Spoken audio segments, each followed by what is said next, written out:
وده كده خلاص خلصناه. بتحطي التوبنج من فوق البصل اللي احنا كنا محمرينه، وبالهنا والشفا. بجد لما تجربوه هتدمنوه. النهارده هنعمل الكشك. فاكرين البطه بتاعت امبارح؟ هنفصص منها جزء وهنعمل منه الكشك.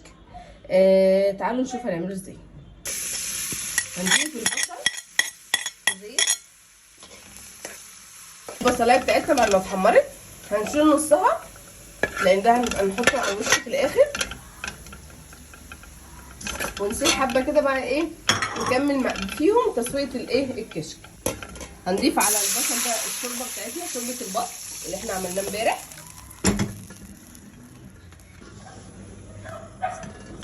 هنستنى بقى الشوربه لما تغلي وهنضيف الرز بتاعنا المنقوع.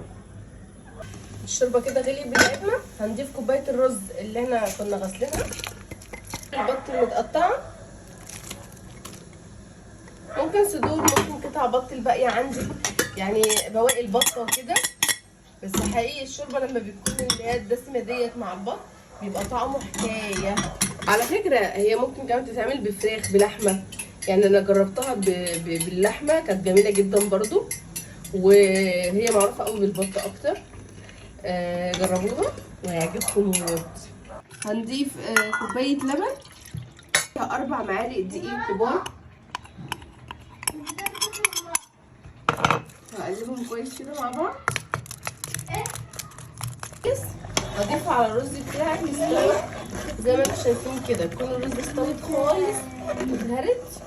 هضيف عليها الخليط اللي احنا قلنا عليه، كوبايه اللبن وعليها 4 معالق كبار دقيق، واقلبهم كده. هتلاقيه هو كده يعتبر الكشك بتاعنا جاهز. اول ما يغلي اطفي عليه وهنقدمه باذن الله.